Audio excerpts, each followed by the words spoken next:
I am 19 and my life is a mess. To start off, my family has mostly been just my mum's side. My dad was raised in Birmingham but moved down to Surrey after meeting my mum. The only person he spoke to was his dad and sometimes his mum. After moving to Surrey, my parents had my brother, now 21, then me, now 19. However, when I was 14, they divorced. My dad ended up buying a flat just outside Surrey. He refused to go back to the life he had before he had met my mum.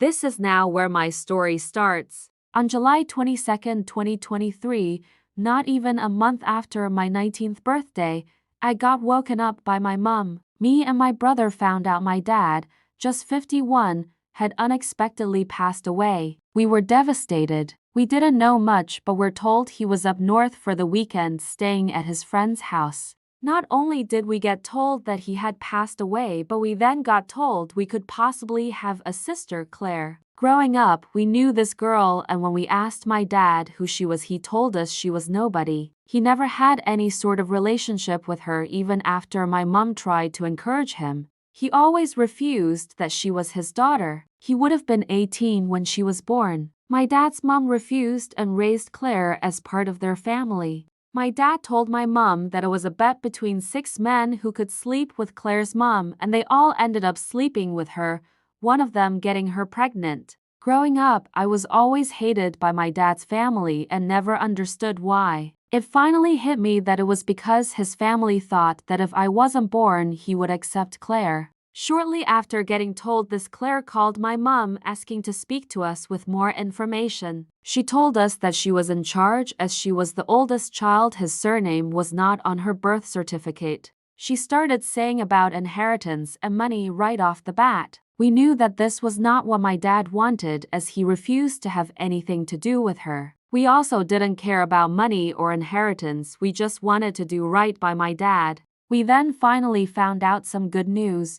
He had appointed a next of kin. His next of kin was my brother, meaning she currently had no rights. We thought this would be what we needed, however we were very wrong. The next morning we woke to a phone call from Claire and my dad's mum. They had broken into his flat and taken everything of value, not even 12 hours after he had died. They got hold of an unsigned will, stating that everything went to her. We found out later that this was written by his mum and he had refused to sign it. My mum then remembered that he had written and signed a will stating that not even a penny went to Claire. She also remembered his brother, Louis, was an executor, although we had no idea where the will could be. Once they found out this information, they handed everything they stole to Louis. At this point, we thought it couldn't get any worse. We called up Louis to ask for everything back, but he told us that he was selling the cars to pay for the funeral. Me and my brother were so emotional, so we agreed,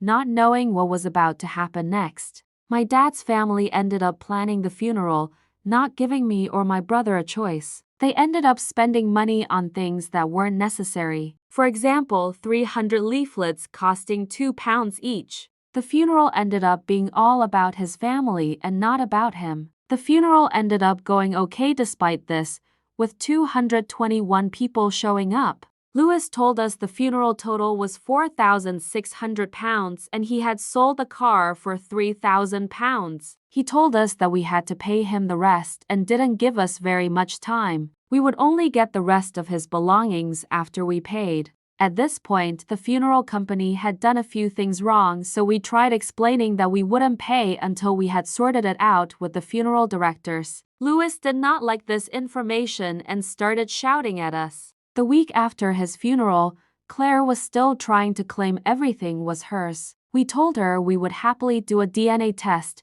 If the results were positive, then it was only fair to split it with her too. His family had changed from saying Claire was our sister to saying that she likely wasn't, as she didn't look anything like us. She refused the DNA test and has now backed away. After searching for the will, we could not find it. We believe it has been destroyed. So now Louis was legally no longer involved, and me and my brother applied for probate. At this time, his girlfriend, Amy, was still living at his flat. She said she would pay the bills. What we didn't know is that she wasn't paying the bills, she was just living there for free. She changed the locks and stole all his posts, all while acting like she cared about us. She also told us full details of how his died and was very graphic, which ended up giving me nightmares. In November 2023, she finally moved out, meaning that we had access to his flat. We found out that Amy had lied about being an executor and has managed to get $70,000 from it. We have changed the locks, however, his postbox is still being broken into.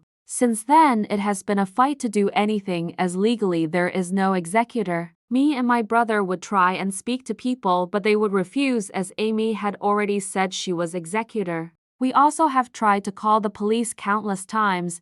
They told us that we had a strong case, but they could not do anything as it was a civil matter. Last Friday, me and my brother were finally granted probate. This means we can start getting things done. Overall, I just feel that I've had to mature so much and do things that middle-aged people would get stressed over. I've had to sacrifice my career as I currently can't work full-time. I've lost so much money and have had to sacrifice having fun and hobbies for all of this. I just feel that none of my friends understand as they keep booking expensive meals and get annoyed when I can't go. Also, seeing everyone around me getting into serious relationships is heartbreaking as I know I have no time right now. At the end of the day, I wouldn't be here if my mom wasn't so supportive and there for me.